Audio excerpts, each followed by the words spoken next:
The classic double-slit experiment uses two physical slits on a plate to demonstrate the wave-particle duality of particles like photons or electrons. Here, the plate represents the space, part of the space-time concept. However, researchers at Imperial College London took this idea into the time dimension and created an entirely new version of the experiment. In the double-slit experiment, photons are fired at a slit plane and exhibit different behaviors depending on whether measurement is made.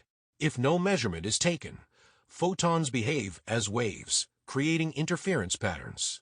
But when a measurement is performed, they revert to particle-like behavior, aligning with classical physics. What if you open the slits in time instead? What would happen? At the end of the day, the fabric of space-time is composed not just of space, but also of time. If we try to understand the quantum world solely through experiments conducted in spatial dimensions, we might be missing a huge piece of the puzzle. Perhaps an experiment with slits opened in time could reveal the behavior of the subatomic world in a radically different way. But what does it even mean to open a slit in time? For ordinary science enthusiasts like us, answering this is nearly impossible. That's why it's worth first looking at the research paper. Still, there's a chance we might not fully grasp its technical language. Let's give it a try anyway. In the classic double-slit experiment, light passes through two physical slits in space, creating an interference pattern. But in this study, researchers have taken this concept into the temporal dimension. Instead of two spatial slits, they created two distinct time intervals through which light could pass. As a result, light was reflected differently at different moments in time. With this method, the fundamental principles of quantum mechanics can now be tested not only in space, but also in time. In this experiment, rather than using two physical slits placed side by side, they sent photons toward a structure that changed at two different moments, with both changes influencing the outcome. Now, let's be honest, such an explanation can be difficult to grasp for those of us who are simply curious about science. But understanding the results of a double-slit experiment conducted with time, slits may help fill in some of the missing pieces. So let's break this down step by step, making it more concrete, and try to truly understand the fundamental mechanism behind this experiment. Hopefully, by the end, we will have a clearer picture of how this version of the double-slit experiment works. The most critical element in this experiment is an ultra-thin film called indium tin oxide.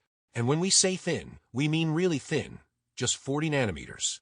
To enhance its reflectivity, the surface is coated with gold. How exactly a 40 nanometer thick surface can even be coated with gold is a fascinating topic for another discussion. To put this into perspective, consider that a human hair is approximately 75,000 nanometers thick. That means this ITO film is about 1,875 times thinner than a strand of human hair. This incredibly delicate material allows researchers to make optical changes on a femtosecond scale, enabling the experiment to manipulate light in time. When we look at why indium tin oxide was chosen for this experiment, the key advantage becomes clear. Its optical properties, specifically its reflectivity, can be modified extremely quickly using pump laser pulses. Because the transition between energy levels and brightness happens at an ultra-fast rate, the reflectivity of ITO can be precisely controlled with a laser.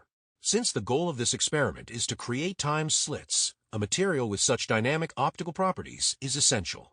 The second most important component of the experiment is the pump probe laser system. To understand why this system is crucial, we need to consider the necessity of femtosecond scale lasers for time-resolved measurements. A femtosecond is 1/4 of a second, so brief that light can travel only 30 centimeters in that time. In this experiment, a laser system operating in the optical and infrared range at approximately 1,300 nanometers wavelength was used, capable of firing pulses at femtosecond intervals. Unlike the classic double-slit experiment, this research involves a third critical component, just as important as the first two, an ultra-precise spectrometer. This device is essential to determine whether light reflected between femtosecond time slits forms an interference pattern. Without such a high-resolution spectrometer, detecting interference patterns and interpreting the experiment's results would not be possible. The first step of the experiment is preparing the ITO film, aligning it optically, and ensuring that it is positioned correctly to receive laser pulses. Once the ITO surface is ready, the next phase begins and laser pulses are directed at it. A high-power infrared femtosecond laser pulse is aimed at the ITO surface at time t1. This first laser pulse is referred to as pump 1. When pump 1 strikes the ITO surface, its reflectivity gradually increases, approaching the target of 60% reflectivity. However, before this level is fully reached, a second laser pulse, pump 2, is fired at time t2. Pump 2 is expected to increase the reflectivity of the ITO surface to 80%. However, at this stage, the ITO surface simultaneously carries the reflectivity-enhancing effects of both pump 1 and pump 2. In everyday life, it is impossible to perceive such a brief time interval. However, when working on the femtosecond scale, capturing these ultra-short time windows becomes achievable. In this experiment, scientists have defined the first laser pulse, pump 1 at time t1, as the first time slit, while the second laser pulse, pump 2 at time t2, is referred to as the second time slit. The time gap between these two slits is 500 femtoseconds. The concept of a time slit might not yet be entirely clear, but once we complete the full experiment, we will examine this idea in greater detail. As pump 2 is still freshly delivered, the next crucial step occurs. The probe beam is directed onto the ITO surface at time t3, where interference will be measured. The probe beam, a low-power laser pulse, interacts with the ITO surface, which has already undergone reflectivity changes from the previous two time instances. When the probe beam is reflected from the ITO surface, light waves from two different time intervals interfere, demonstrating wave-like behavior. To better understand these results, let's take a closer look at how the two laser pulses applied to the ITO surface at T1 and T2 create a time slit effect. The effects of these laser pulses on the ITO surface do not fully materialize before 800 femtoseconds, meaning that these changes unfold gradually over time. While the physical alteration initiated at T1 continues to evolve, the second physical change triggered at T2 has already begun. In other words, the effects of T1 have not yet dissipated when the influence of T2 is added. At this precise moment, a time slit emerges, where the impacts of two separate moments in time overlap. At least, this is how researchers interpret the process. The probe beam is reflected exactly from this time slit. At the ITO surface, both the past influence of T1 and the present influence of T2 coexist.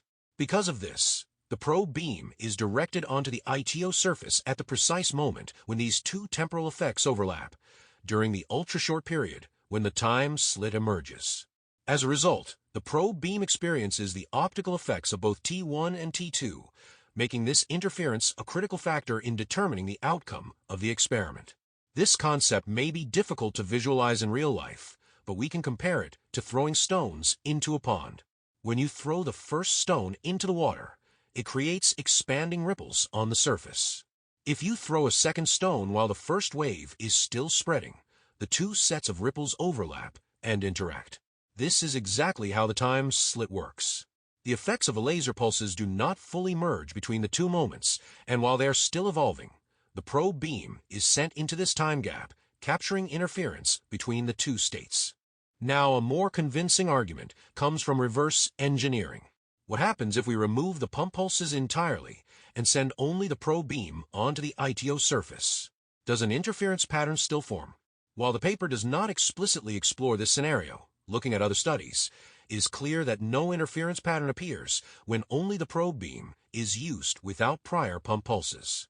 However, when time slits are first created using the pump pulses, then a probe pulse is fired, the wave-like nature of light emerges.